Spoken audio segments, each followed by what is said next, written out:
Paz do Senhor para todos? Amém. A geral? Vamos ficar em pé, vamos fazer uma oração? Pedir a Deus que venha nos abençoar. Oremos ao Senhor. Querido Deus, nós te agradecemos, Senhor, por esta oportunidade de podermos, Senhor, estar, Senhor, em tua casa nesta noite, podemos aprender da tua palavra. Vem, Senhor eterno, nos abençoar, Senhor, enchendo os nossos corações, dando sabedoria, graça, Senhor, para fazermos tudo aquilo que o Senhor quer, Senhor. Ó Deus eterno e maravilhoso, em tudo vem derramado o teu poder, da tua unção, e possamos, Senhor, cada dia mais adquirir conhecimento da tua palavra. Eu te peço nesta hora, e desde já agradeço a ti em teu nome, para todos sempre. Amém, Jesus. Amém. Então vamos lá. Deus quiser, hoje a gente entra em Apocalipse. Deus quiser. Só falta Judas. Então vamos lá. Vamos aí para o livro de Judas. E depois a gente já parte para o Apocalipse.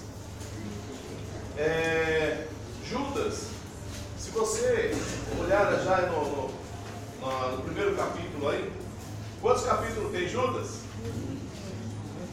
Só tem um, né? Então não tem nem capítulo. Ele só tem versos, tá? Não gostava muito de escrever, não.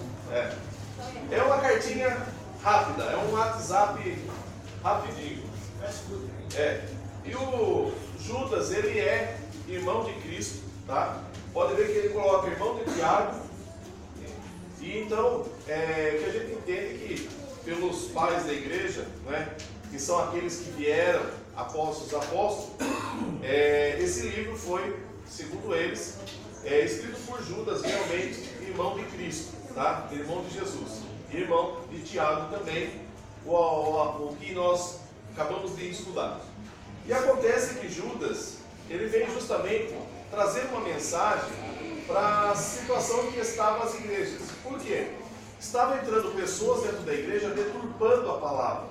Então o intuito de Judas é justamente isso, através de uma carta, explicar ao povo a situação que estava ocorrendo, tá? Para que as pessoas não caíssem na lábia das pessoas que estavam sendo infiltradas, trazendo heresias para dentro da igreja.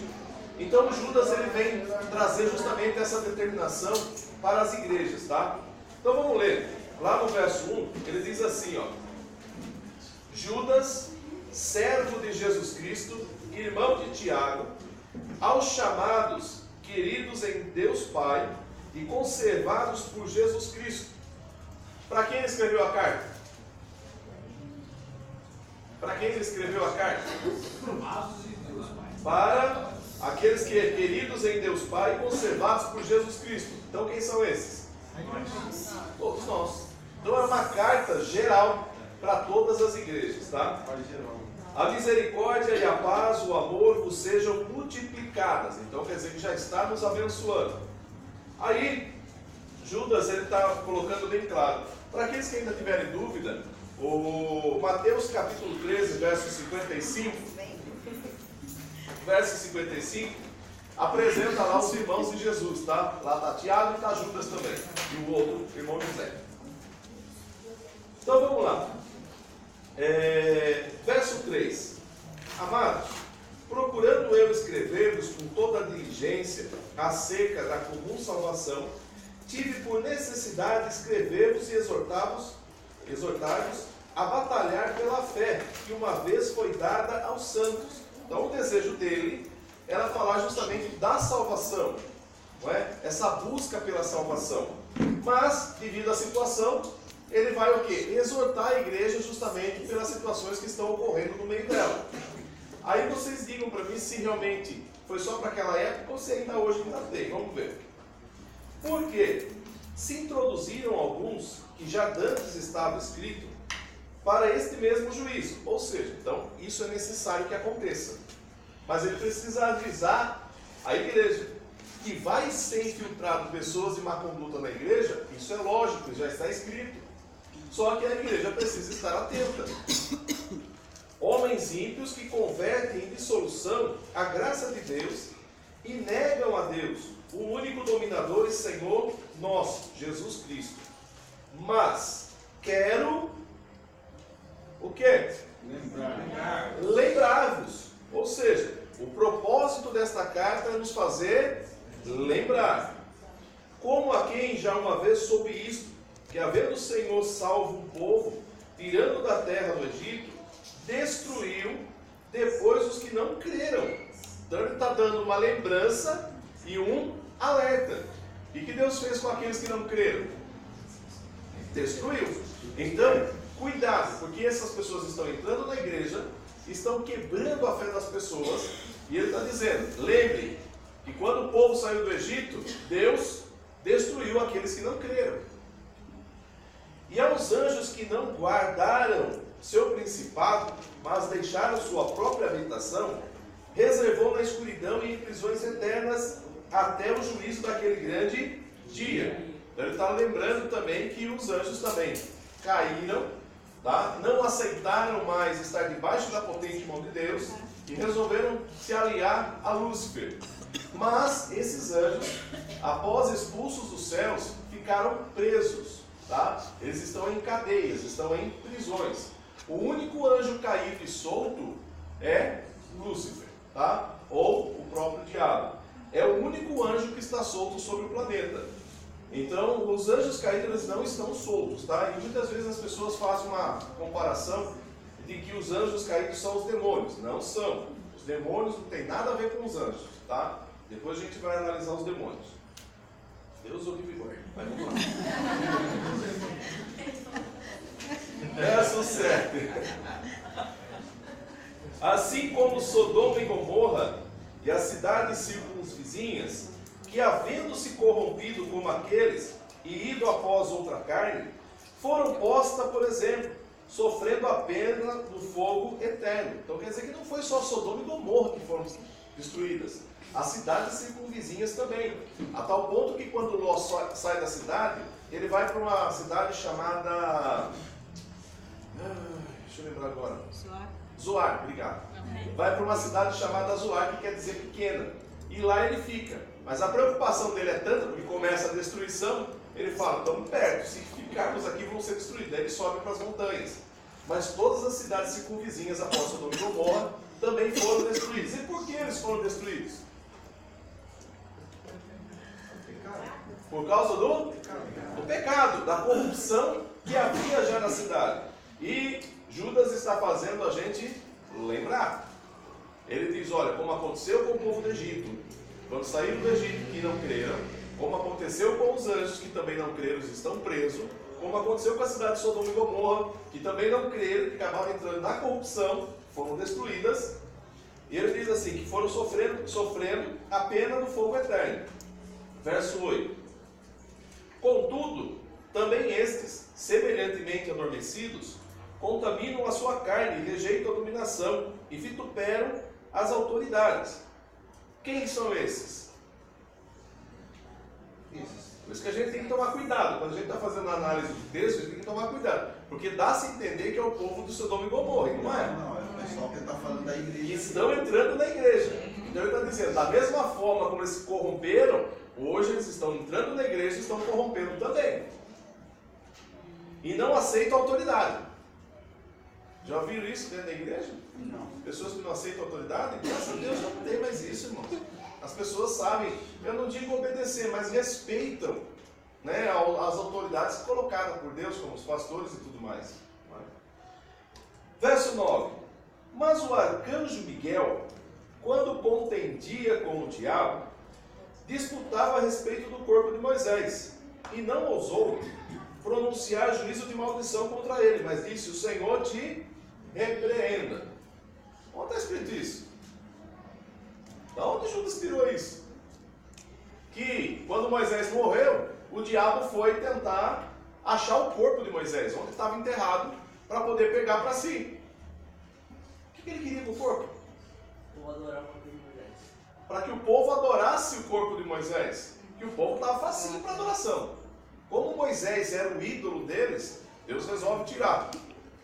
Não é? Eles eram fãs de Moisés, como até hoje, todos os judeus, se você falar assim, fale um profeta de de Israel. O primeiro pensamento que vem é Moisés. Então ele é muito respeitado. Se o diabo pegasse o corpo de Moisés e utilizasse o corpo de Moisés, imagine como que não faria o povo se corromper. Então lá na frente Deus já sabia que se Moisés chegasse, Moisés cruzou na terra de Canaã, né? Sim. Então Deus já previa que se ele chegasse à terra de Canaã, não adoraria a Deus, assim adoraria a Moisés. É porque ele conseguiu, né? É, então Deus sabe todas as coisas, né? Mas uma coisa interessante. Vamos dizer que você tem duas opções. Morar aqui na terra, ter uma vida próspera, abençoada, assim, de riquezas e tudo mais. Ou ir para a glória e morar com o Senhor. Qual das duas você escolheria? As duas, não? As duas não dá, né? E aí? Eu aprendi que na glória. Aqui eu aprendi Por que quê? Deus não vai me trazer benefício nenhum. Aqui é temporal. Aqui é temporal. Lá é eterno. Moisés não pôde entrar na terra de Canaã, mas ele viu de longe. E agora imagine ele subir aos céus e estar com o Senhor. É muito melhor. Então, a gente fala assim, ai, Deus castigou. Não, realmente, porque ele pisou na bola lá atrás. Não é? Então, Judas está justamente nos alertando por causa disso. Por quê? Para que a gente não caia na mesma situação. Mas o que nos chama a atenção é de onde Judas tirou isso. Porque na nossa Bíblia não existe essa passagem. Alguns pegam, como está escrito aí, o Senhor te repreenda, levam lá para Zacarias, quando o sacerdote, acho que Josué, ele também é tentado e ele diz, o Senhor te repreenda, que o diabo foi colocado do lado dele. Aí eles falam, foi essa situação. Não tem nada a ver. Uma coisa foi o diabo tentar pegar o corpo de Moisés, e até Miguel é que vai lutar. É uma luta espiritual que nós não vemos. Existem batalhas espirituais de anjos e demônios e anjos, anjos e o próprio Lúcifer. Então nós não vemos isso, mas acontecem essas batalhas. Quando a gente entrar em angelologia, a gente vai ver isso daí. Aí o que acontece? Essa passagem não está escrita em lugar nenhum dentro da palavra, somente aí em Judas. Então o que a gente entende? Se você notar, ele vai falar também, quer ver? No verso 14, e desses profetizou também Enoque, o sétimo depois de Adão, dizendo, eis que é vindo o Senhor com milhares dos seus santos. Espera aí, onde está o livro de Enoque? Onde estão esses livros? Judas teve o privilégio, ele tinha livros que não chegaram até nós. Então esses livros desapareceram no tempo da história. Aí alguns falam, mas se a gente encontrar, e se a gente descobrir, e vamos dizer que faz uma escavação e encontra esses livros, o que vai mudar para nós? Nada. Por quê? A Bíblia ela foi escrita, ela foi ajuntada, ela foi separada, e ela tem um propósito, é a salvação. Através desses livros eu posso ser salvo? Sim, porque me mostra o caminho da salvação. Então, esse é o propósito da palavra. Agora, se a Bíblia fosse explicar tudo, então não caberiam livros para explicar tudo o que aconteceu. Porque a gente se acha a última bolacha do pacote, não é? Porque a gente acha que nós somos os caras, nós somos especiais, nós somos os melhores, e Deus só fez a gente assim. Não. Houve muita coisa antes. Houve muita história antes de nós. Como haverá outras histórias depois. Então, nós precisamos estar atentos que, lógico, nós estamos dentro da nossa geração, dentro do nosso mundo, entre aspas aí, vivendo esse período, mas houve outros períodos, como também haverá outros períodos após a frente, tá? Isso tudo a gente vai ver com mais detalhes depois. Então, Judas ele tinha livros que não chegou até nós.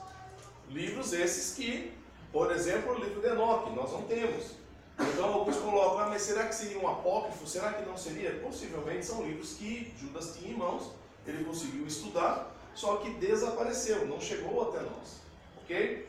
Mas não vai mudar em nada. O importante é que para nós ficou registrado. Então se está registrado é porque realmente aconteceu. Ok? Então vamos lá. Estes, porém, dizem mal do que não sabem, e naquilo que naturalmente conhecem, como animais irracionais, se corrompem. Quer dizer, esses que estão entrando na igreja, ele compara como animais irracionais. Ou seja, eles não raciocinam.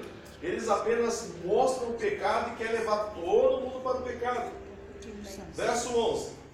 Ai deles, porque entraram pelo caminho de Caim e foram levados pelo engano do prêmio de Balaão e pereceram na contradição de Corá. Olha só que comparação que ele faz. Primeiro, entraram pelo caminho de... Qual era o caminho de Caim? Qual era o caminho de Caim?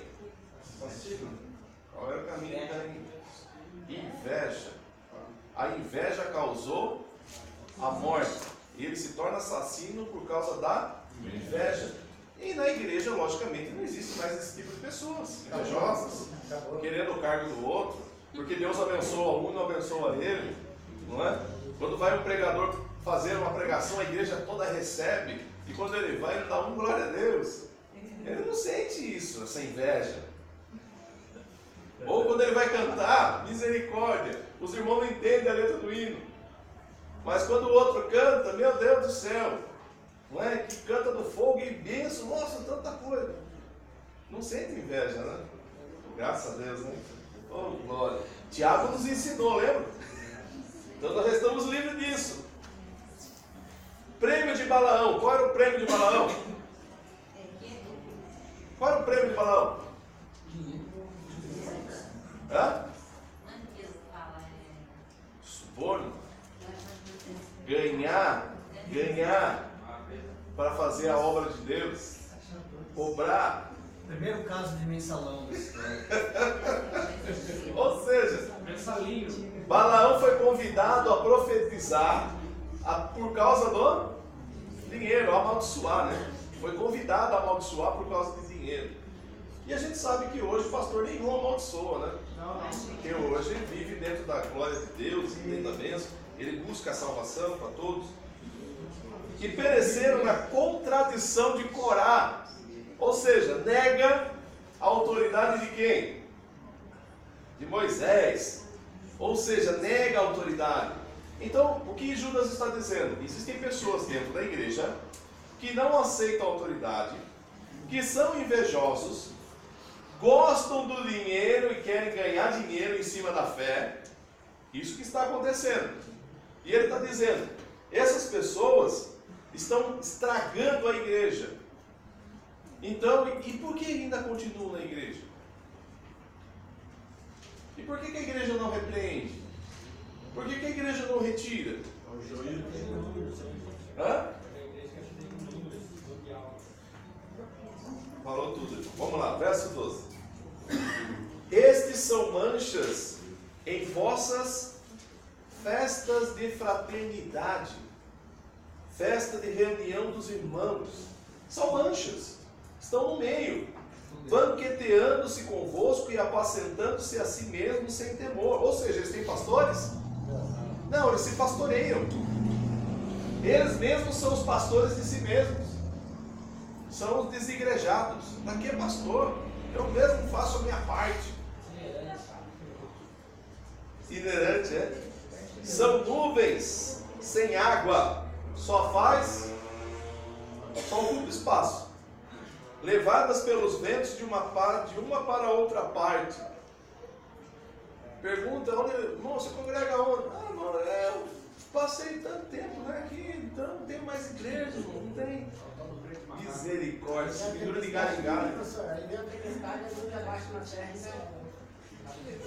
São como árvores murchas, infrutíferas, 2 vezes mortas, desraigadas.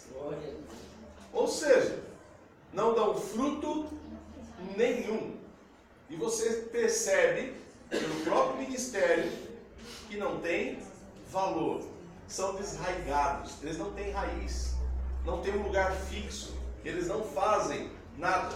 Ondas impetuosas do mar que escumam as suas mesmas abominações, sempre estão jogando as abominações. Estrelas errantes, para as quais está eternamente reservada a negrura das trevas. Ou seja, castigo dele já está profetizado. E esses profetizou também Enoque, o sétimo depois de Adão, dizendo: eis que é vindo o Senhor com milhares dos seus santos, para fazer juízo contra todos e condenar dentre eles todos os ímpios, por todas as suas obras da impiedade que impiamente cometeram, por todas as duras palavras que ímpios pecadores disseram contra ele. Olha que coisa interessante. O próprio Enoque, lá atrás, já profetizou algo que vai acontecer lá no Apocalipse. Então quer dizer, tudo está ligado, tudo está assim, ó, tão casado, tão perfeito, que o que profetizou irá acontecer. Verso 16: estes são murmuradores, queixosos da sua sorte, andando segundo as suas concupiscências, cuja boca diz coisas muito arrogantes, admirando as pessoas por causa do... Gosta de elogiar. E porque tem... Acontece isso hoje, irmãos? Ah, então essa carta não é para nós. Verso 17: mas vós, amados, lembrai-vos das palavras que vos foram preditas pelos apóstolos de nosso Senhor Jesus Cristo, os quais vos diziam que no último tempo haveria escarnecedores que andariam segundo as suas ímpias concupiscências. Estes são os que causam divisões sensuais que não têm o Espírito. Então eles estão dentro das igrejas causando divisões, criando sensuais, entra na questão da paixão, causando dentro da igreja aborrecimento no casamento, aborrecimento entre casais, e um levando o outro. Complicado, hein? Que não tem o... Que espírito é esse? O Espírito Santo. Mas vós, amados, edificando-vos a vós mesmos sobre a vossa santíssima fé, orando no...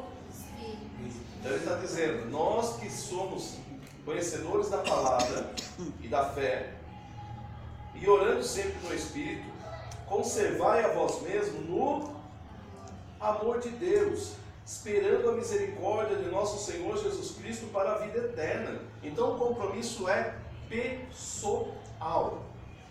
Pode fazer o que quiser, pode vir com doutrina que quiser, mas o meu amor que eu tenho em Deus para comigo, isso não pode ser abalado. Eu vou manter a minha fé, eu vou manter aquela integridade que eu tenho com Cristo. E apiedai-vos de alguns que estão duvidosos. Sabe, irmãos, dentro da igreja existem pessoas duvidosas, pessoas essas que ainda têm dúvidas na questão do caminho da salvação, dúvida ainda na questão da fé, dúvida na questão de milagres, dúvida na questão do que seguir da palavra. E ele diz, apiedai-vos, ajude, estenda a mão, oriente, para que não caiam na lábia dessas pessoas. Então é um compromisso nosso dentro da igreja, ajudar estas pessoas. Salvai alguns, arrebatando-os do fogo, tende deles misericórdia com temor, aborrecendo até a roupa manchada da carne. Ou seja, pessoas que já estão envolvidas no pecado, vamos ter piedade e vamos socorrê-las. Quem sabe a gente consegue arrebatá-las do fogo e para a salvação. Ora, aquele que é poderoso para vos guardar de tropeçar e apresentar-vos irrepreensíveis com alegria perante a sua glória, ao único Deus, Salvador nosso, por Jesus Cristo nosso Senhor, seja glória, majestade, domínio e poder antes de todos os séculos, agora e para todos sempre. Amém. Amém. Ou seja, pode ver que a carta de Judas é vapt-vupt. Ele escreveu com pressa. Possivelmente, alguns já estavam entrando dentro da igreja causando problemas e ele não pensou duas vezes. Ele escreveu uma carta rápida e podia dizer, vai, manda lá, alerta a igreja. E hoje, essa carta é lida, essa carta é estudada, passa batido. Sinceramente, faz muitos anos que eu não vejo nem falar de Judas. Nunca nem escutei uma palavra sobre Judas. Todo mundo deixa passar. Todo mundo deixa passar. Por quê? Judas é chato, vai falar das coisas que estão acontecendo na igreja. Então, nós precisamos tomar cuidado. Por quê? São pessoas que estão envolvidas dentro da igreja, envolvidas dentro do ministério, pregando em cima de púlpito, cantando em cima de púlpito, muitas vezes com mensagens distorcidas. E nós precisamos estar atentos. E nós que estamos atentos, temos que muitas vezes apiedar daqueles que estão fracos na fé e ajudar. Porque muitas vezes ouve uma mensagem dessa e entra em desespero. Um exemplo, pessoas que querem lá, irmãos, hoje nós vamos fazer aqui uma oferta da fé, R$500, quem não tiver R$500 não tem fé. Coitado do irmãozinho que está desempregado. O que ele vai fazer? Como que ele vai se sentir? Irmão, abraça esse irmão e fala, irmão, ignore o que esse irmão está falando. Porque não é isso que a palavra diz. E mostre para ele que a verdade está contida dentro do Evangelho. Nós não vivemos, nós não dependemos de situações e questões questões financeiras. Nós vivemos através da fé. É a nossa fé que fala mais alto. Como uma vez, eu falo assim, alguns irmãos nos procuraram, desesperado, porque um pastor disse para eles, que foi na casa deles, eles estavam passando necessidade, e o pastor disse que era pecado. Vocês estão em pecado, porque não é possível, servo de Deus, passar por necessidade. Aí, quando eles chegaram em casa perguntando, eu falei, irmão, me mostre dentro da palavra, quem não passou necessidade? Até Paulo, ele mesmo chegou a dizer, passei fome, não é? Passei necessidade, passei por situações, mas nada nos separa do amor de Cristo. Então nós podemos passar por lutas, podemos passar por dificuldades, e isso não é questão de pecado. É questão de apenas a nossa prova dentro do Senhor. O Senhor está te provando. Por quê? Para te fazer melhor. A gente só vai conseguir tirar um ouro puro quando passa pelo fogo. E só Deus sabe o que Ele te prova. E como prova. Mas lembre-se, em toda prova haverá um escape. Você pode não estar vendo, mas existe um escape. E qual é o nosso escape? Qual é o nosso escape? Quem? Jesus. Fale com Ele, Ele te mostra, Ele te orienta, Ele te abre as portas.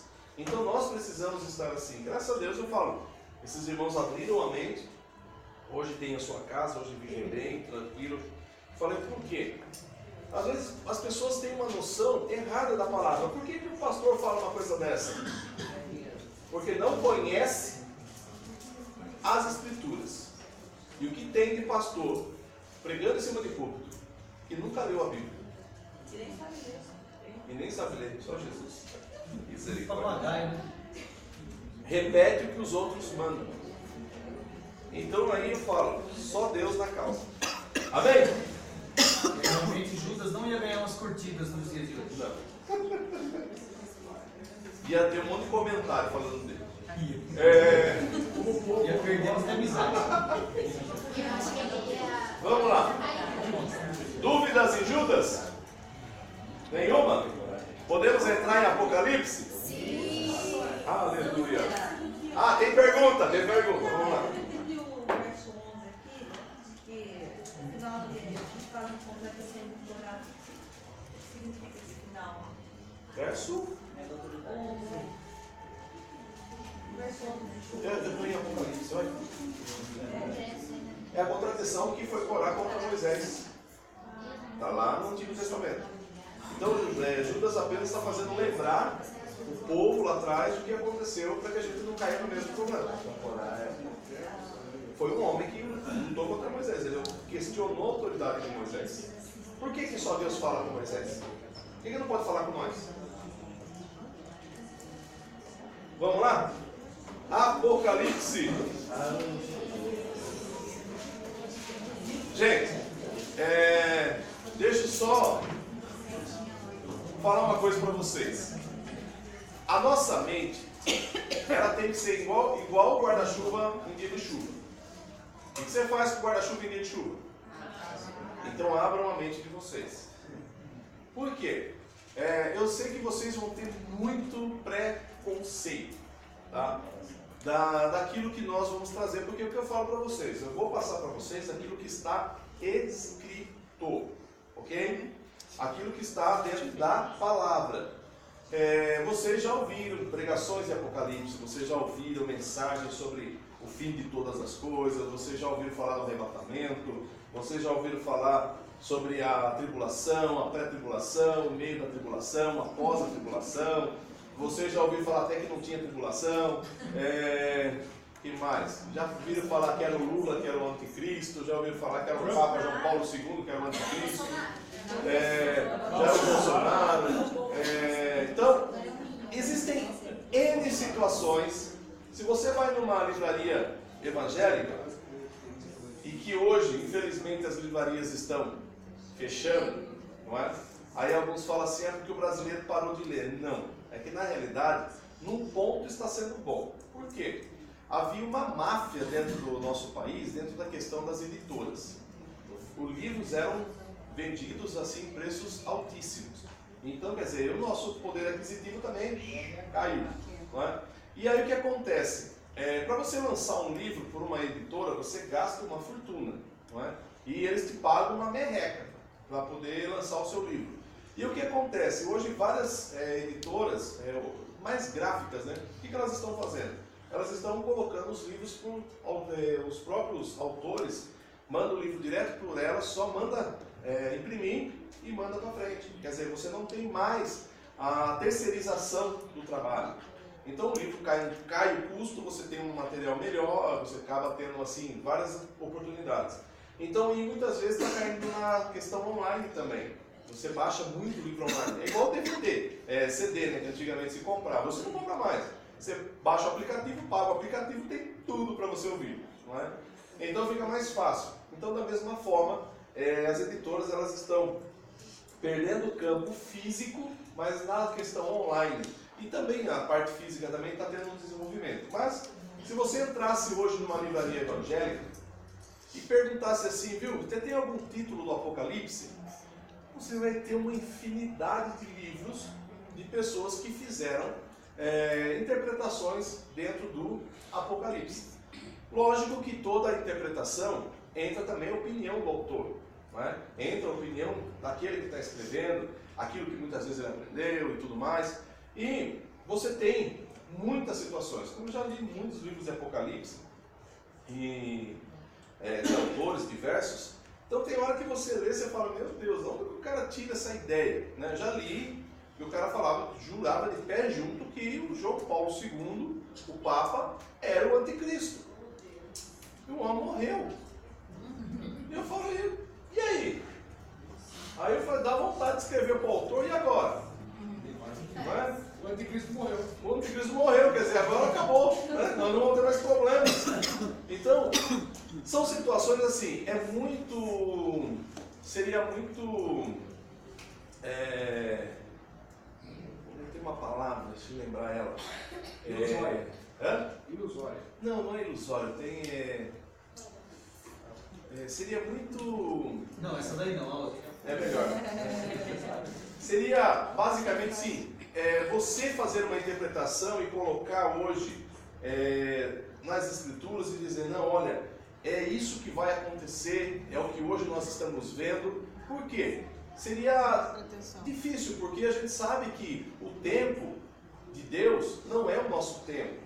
Como nós vimos lá, o apóstolo Paulo falando, nós vimos Pedro falando que um dia para Deus é como 1000 anos como um dia. Então eu querer justificar, como alguns já fizeram, nós temos a data que Cristo vai voltar, não é? Nós temos aqui, a pessoa hoje, essa pessoa vai ser o anticristo, não é? Um exemplo disso seria o... Mark Zuckerberg. Um bom nome dele? Mark Zuckerberg. Mark Zuckerberg. Tinha tudo para ser ele. Quando eu olhava, eu falava, nossa, é ele. Por quê? O cara tinha quase 30 anos, não é? Uma fortuna gigantesca. A rede social pegou todo mundo tem os seus dados lá. Não é? Fazer um chipzinho agora para botar na mão de todo mundo e falar que é obrigatório. Todo mundo ele já sabe a história de todo mundo. Não é mais só o Facebook, né? WhatsApp, Instagram, Tudo. a maioria das Juntou redes tudo, ele sociais conseguiu comprar tudo. Aí eu olhei e falei, meu Deus, é o cara. Por quê? As redes sociais dele pegou todo mundo. E todo mundo lá, de alegre e feliz, escreveu seus dados. Endereço, onde mora, o celular. E em qualquer momento, qualquer lugar, se ele estiver lá na casa dele, olhar o computador e falar, quero achar o Marcelo, ele me encontra. Meu celular está ligado, ele já sabe onde eu estou e o que eu estou fazendo. Porque é capaz até de ver a filmagem dentro do meu celular.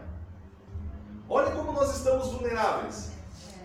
Aí eu falei, não, é o cara. Aí ele casou, aí estragou tudo. E teve um filho, né? Agora tem uma menininha. Aí estragou de novo. Aí você fala, então não é ele. Mas tinha tudo. Eu falei, é judeu, tá certinho, né? Nunca era casado. Eu falei, é ele. Então quem casou? Daí já acabou, estragou tudo. Bem, aí ele fala, vamos. Você entra no Face, no YouTube, você vai encontrar um monte de gente falando do presidente da França, de várias outras pessoas, o que está acontecendo em Israel. Nasceu um bezerro vermelho lá em Israel, agora vai acontecer.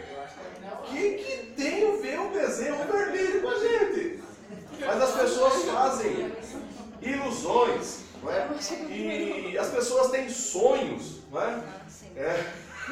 E nesses sonhos aparece cada coisa, e às vezes eu ainda tenho a capacidade de escutar. Aí as pessoas falam assim, porque Deus me revelou e eu preciso falar. Aí você fala, irmão. Porque Deus vai destruir o estado do Ceará. Ceará? Aí depois ele, não, mas é o estado do Rio de Janeiro. Meu Deus, é de São Paulo. Mas e o resto do mundo? Não é?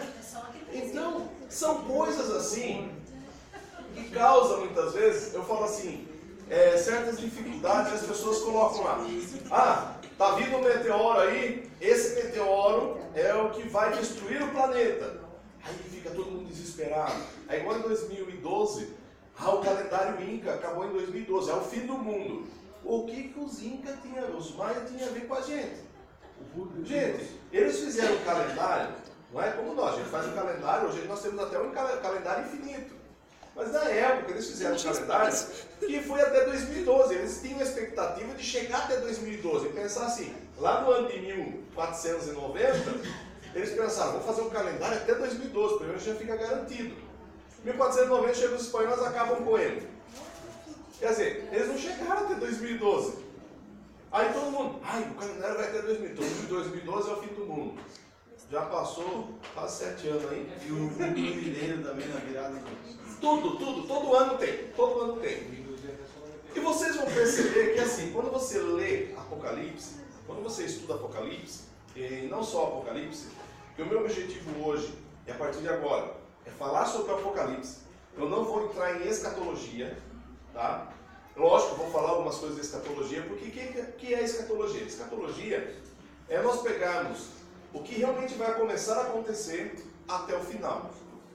O que vai acontecer em escatologia? Nós vamos estudar Ezequiel, Isaías, Joel, Zacarias, Daniel, Apocalipse, Coríntios, nós vamos ver Mateus, Marcos. Nós vamos pegar todos os livros e vamos colocar em ordem cronológica como todos os fatos vão acontecer. Isso é escatologia. Leva mais tempo que o Apocalipse. Tá?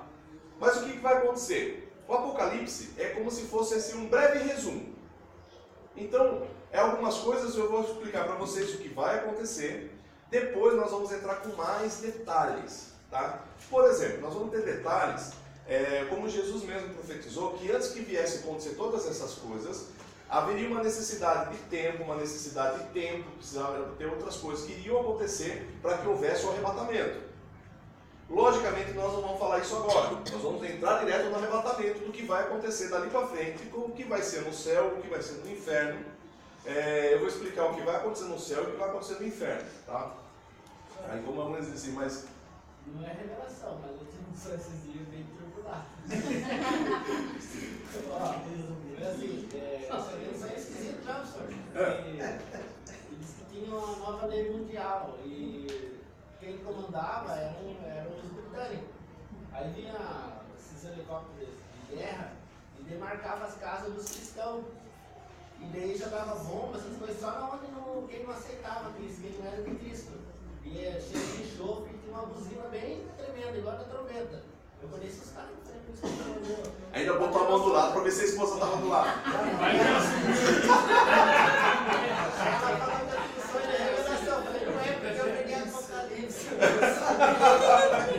É lógico. Quando a gente chegar em... Quando nós chegarmos na pneumatologia, que é a doutrina do Espírito Santo, nós vamos tentar entender um pouco sobre a questão de sonhos e revelações. Tá? Existem sonhos que é de barriga cheia. Existem sonhos que realmente é real. Tá? Então, assim, existem as revelações. Mas, em tudo isso, nós temos que tomar cuidado. Porque a nossa base, gente, é isso aqui. Pode ter uma revelação? Pode. Mas está baseada aqui. Qualquer ponto que foge, eu falo, comeu banana antes de dormir. Não. Precisa estar baseado dentro da onde? Dentro da palavra. Que nem, às vezes a pessoa assiste o Walking Dead e dorme. Depois sonha e fala, irmãos, eu tive uma revelação. Jesus falou comigo. Aí você olha e fala, nossa, mas é Walking Dead. Ela acabou de assistir o último episódio. Então, a gente tem que tomar um pouco de cuidado, tá? Porque eu falei para vocês, nós vamos entrar dentro do que está dentro de Apocalipse, ok? Como alguns colocam, Apocalipse é mistério, Apocalipse é coisa que não dá para entender, Apocalipse é impossível entender. Gente, capítulo 1, verso 1 já diz o que é. Leia aí. É o quê? É o quê? O que é revelação? O que é revelação? Mostrar, não é? Então como que fala que é mistério? Senão João poderia dizer, vou escrever os mistérios que Cristo me mostrou. Aí beleza, então é mistério, então não tem como saber. Mas ele mostrou que é uma... Então o que está aqui não será revelado. Então nós precisamos entender, porque está todo contido dentro do Apocalipse, lógico. Nós teremos referência a alguns outros pontos para poder entender o que tudo vai acontecer. Ok? Então dentro do Apocalipse, eu falo assim, nós precisamos tomar um pouco de cuidado, porque João pensa o seguinte assim, ó, ele está lá na ilha de Patmos. Dá uma apagadinha só na luz, só para o pessoal ver. Essa é a ilha de Patmos, tá?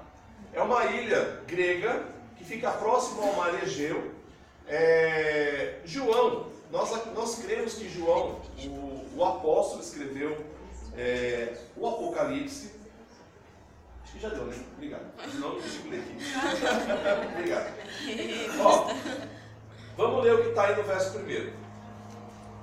Revelação de Jesus Cristo, a qual Deus lhe deu para mostrar aos seus servos as coisas que brevemente devem acontecer. E pelo seu anjo enviou e as notificou a João, seu servo.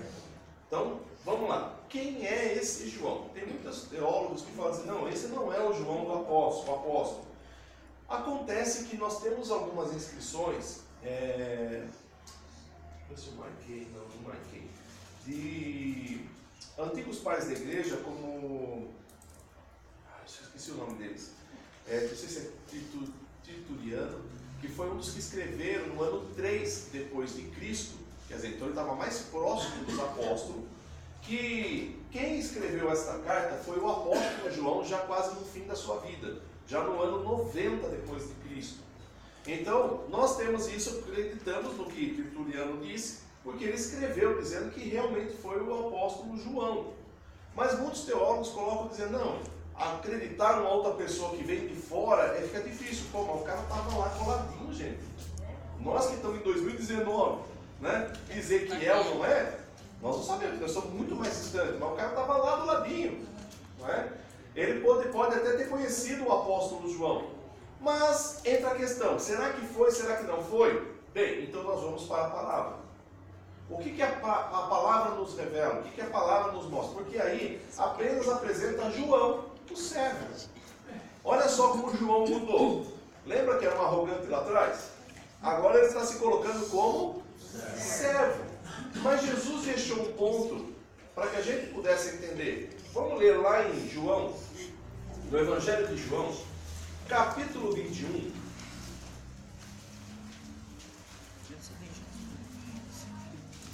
O verso de número 20.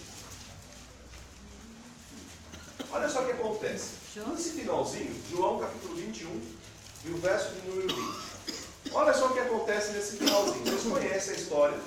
Os apóstolos estavam meio perdidão, porque Jesus tinha desaparecido. Foram para a praia, Pedro diz, vamos pescar. Aí estão pescando, não pescaram nada, aparece um homem lá na praia, dizendo, pescaram alguma coisa? Disseram, não pescamos nada. Então lança do lado direito. Aí lança a rede do lado direito, pega quem é que está na praia? Jesus. Jesus manda, chama eles, quando eles chegam na praia, Jesus já está com peixe assado e pão do lado. Ou seja, Não precisa nem pescar. não precisa nem pescar, Jesus já tem tudo providenciado.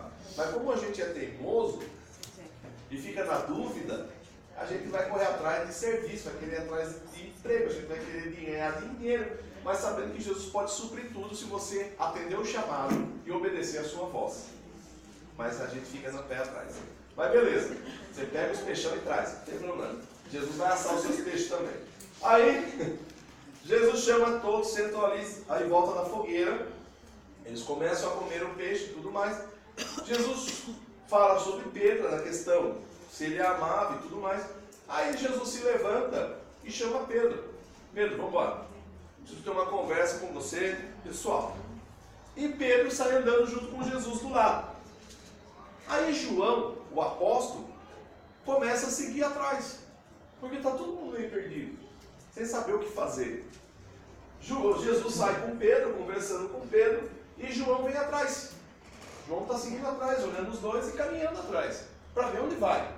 Porque eles estavam acostumados a andar atrás de Jesus. Aí Pedro se incomoda, porque Pedro negou. Negou, né? Jesus fez um concerto com ele, mas tudo bem. E João?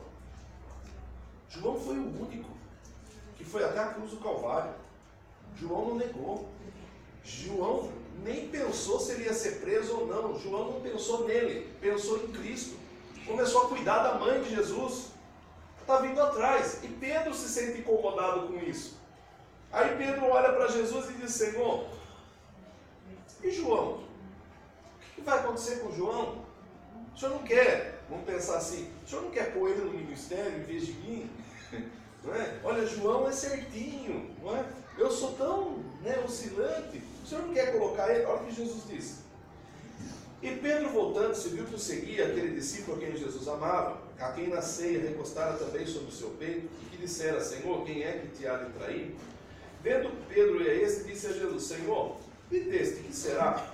Disse-lhe Jesus, se eu quero que ele fique até que eu venha, que te importa a ti? Segue-me tu. Divulgou-se, pois, entre os irmãos o dito que aquele discípulo não havia de morrer. Jesus, porém, lhe disse que não morreria, mas se eu quero que ele fique até que eu venha, que te importa a ti? Bem, a questão é, saiu dito para todas as pessoas dizendo que João não ia morrer até Jesus voltar. E olha que João foi até os 100 anos. E quem ficava olhando, Jesus está voltando, porque João não vai morrer enquanto Jesus não voltar. Então foi feita uma promessa.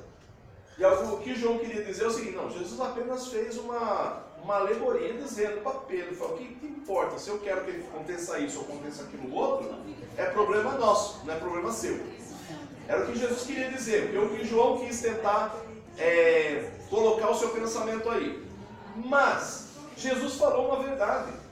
Se eu quero que ele fique até que eu volte, e João ficou até Jesus voltar. Só que a volta foi só para João. E ele viu o arrebatamento, ele viu a igreja, ele viu o final do milênio, ele viu tudo. Então, com certeza, o autor do livro de Apocalipse é quem? João. Porque aí ele escreve com toda a autoridade. Agora pense o seguinte.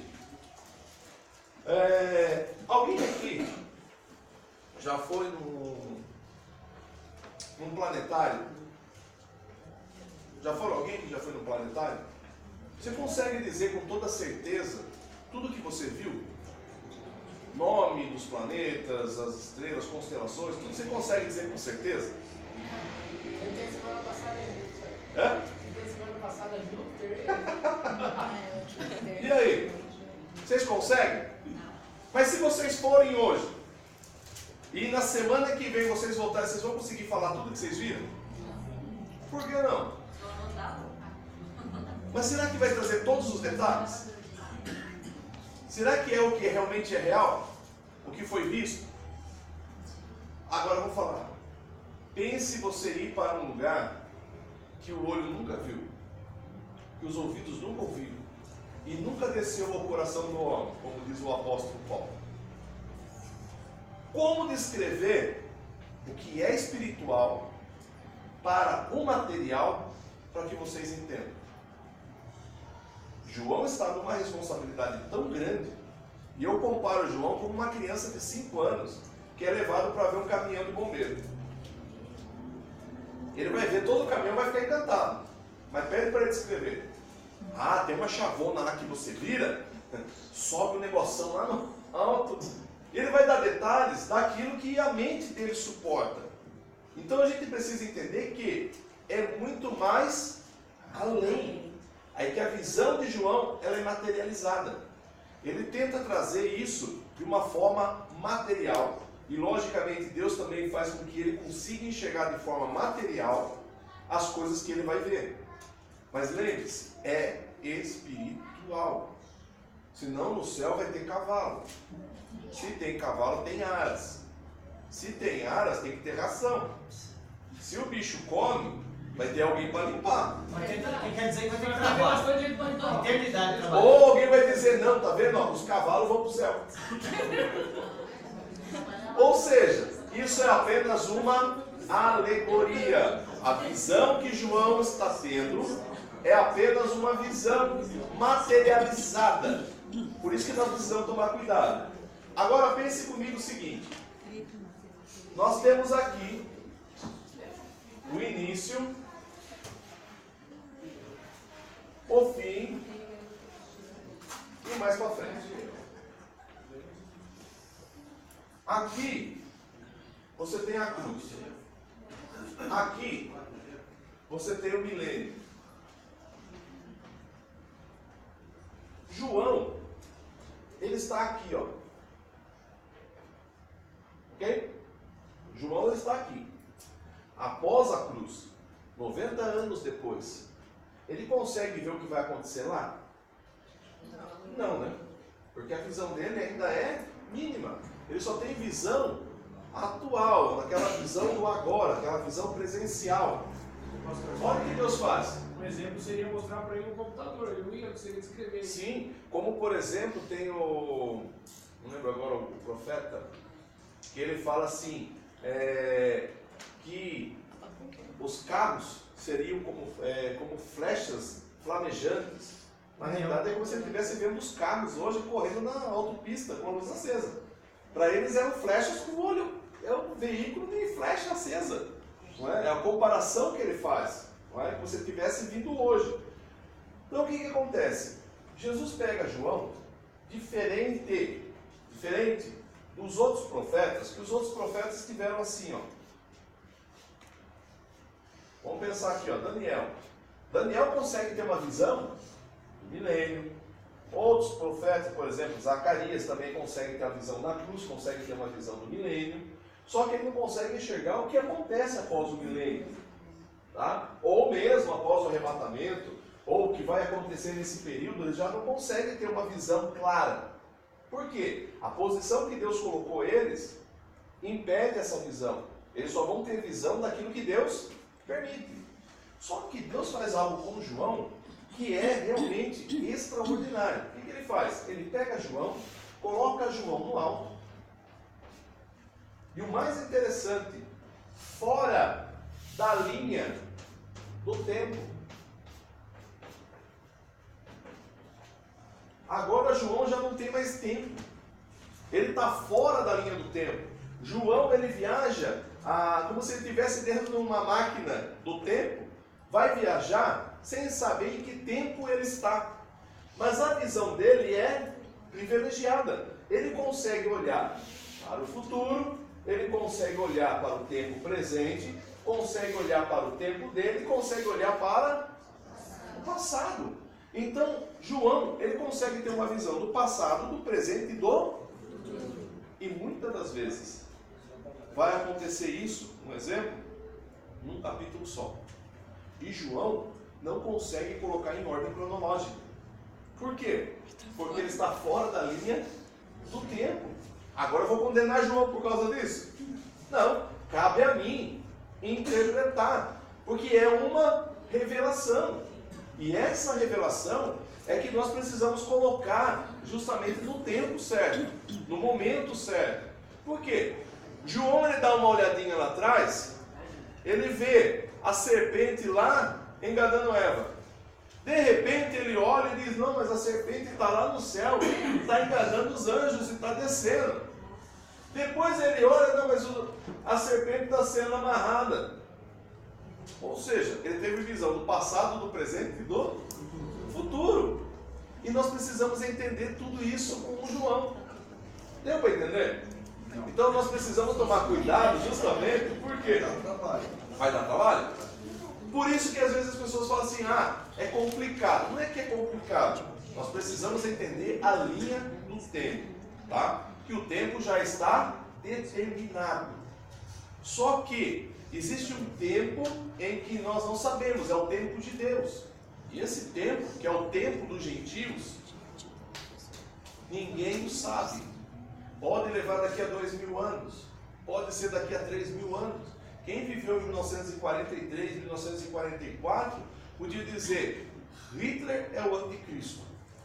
Olha, tudo que ele está fazendo contra o judeu, ele está fazendo guerra contra esse povo, está fazendo guerra, mataram ele. Aí alguém olha e diz, não era ele. Então quer dizer que vai vir outro pior que ele. Vai que é britânico. Eu vou escrever um livro. Confio na que não tem.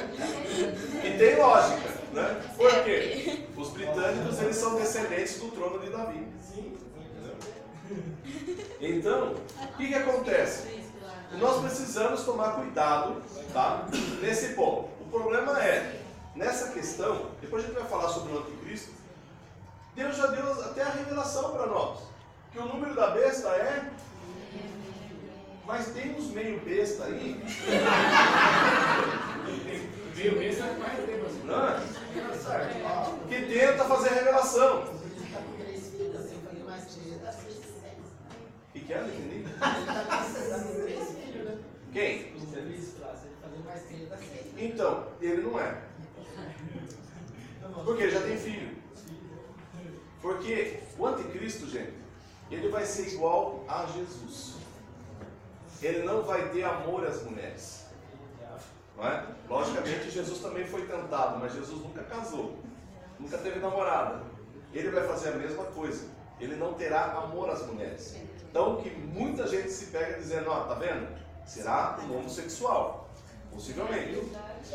E ele vai imitar Cristo em tudo, para que o povo judeu olhe para ele e fale, ele é o Messias, a tal ponto que ele vai ter que sentar no trono dentro do templo. Então é isso que nós precisamos ter conhecimento e entender todas essas coisas. Isso a gente vai, na medida que a gente for estudando aí, ok? Pastor, se era o livro da revelação, o propósito de Deus que João não mostrar para João entender certinho no começo, meio e final, tinha um propósito nisso? Sim. Por quê? Se Deus desse tudo de mão beijada, quem ia estudar a Escritura? E esse é o nosso problema. Nós erramos e falhamos por quê? Não conhecemos a palavra. Vai ter um filme aí do... Já está tendo, né? O filme da Marvel, como chama aí? Os Vingadores, é Ultimato? Né? Ultimato. Muito da hora. Você vai chegar lá, na meia hora final, você vai entender todo o filme? Não, são 3 horas de filme. São 3 horas de filme. E os 22 Não, mas tem que assistir todos. Tem que assistir o 22 para entender esse. Isso. Ou seja, então quer dizer que se eu for assistindo, pode ser que depois você não vai entender nada. Tá? Apocalipse é a mesma coisa. Nós temos 66 livros.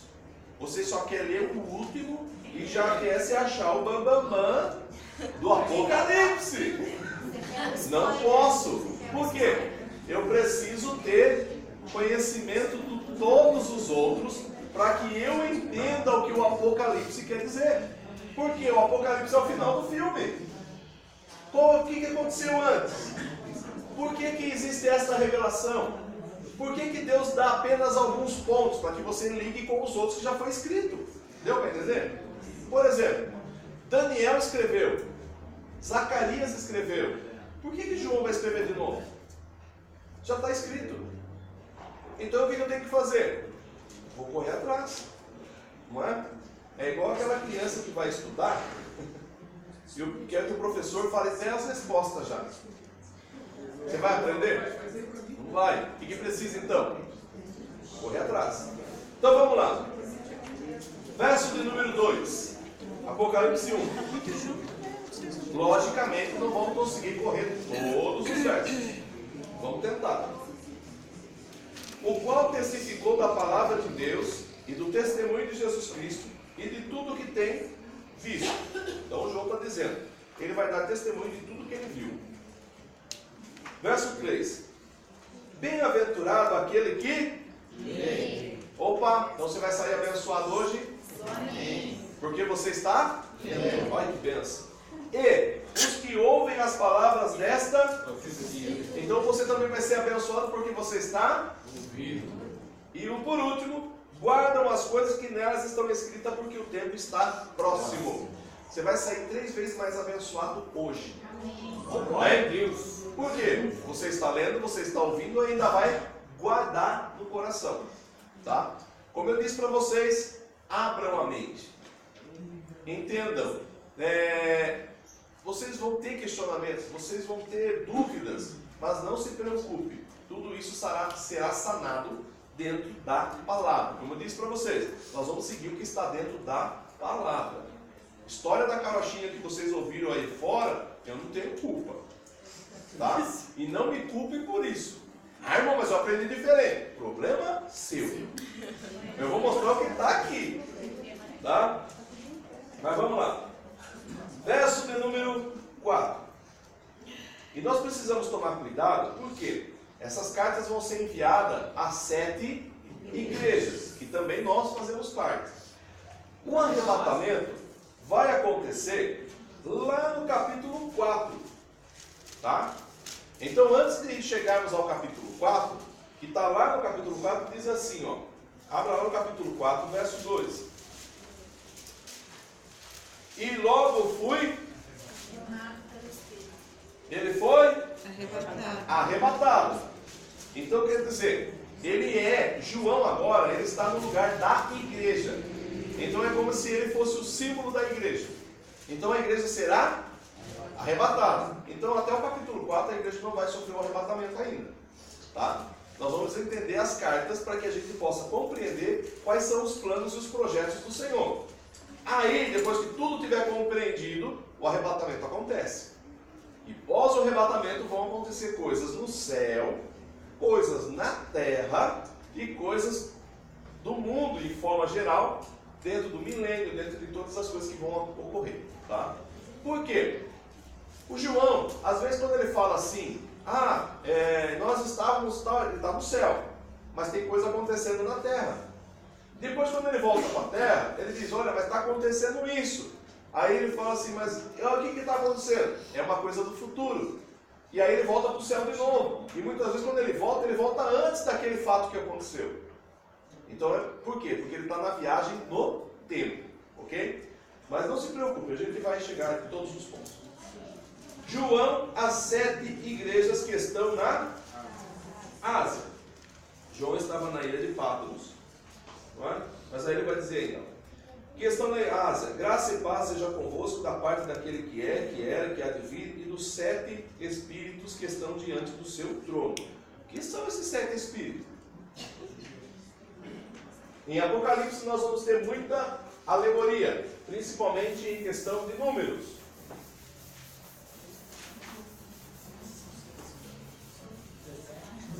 Vamos lá. 7 espíritos. Espírito. 7 dentro do Apocalipse representa perfeição. Então o 7 é perfeito. 7, Espírito. Que Espírito é perfeito? Que Espírito é perfeito? Espírito Santo. Deixa eu achar o verso aqui.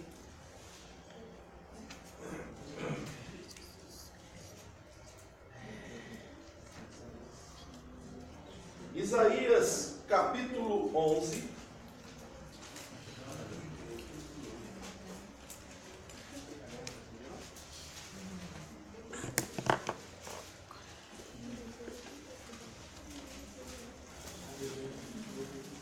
Verso 1 e 2. Isaías capítulo 11, verso 1 e 2. Porque brotará o rebento do tronco de Jessé, e das suas raízes um renovo frutificará.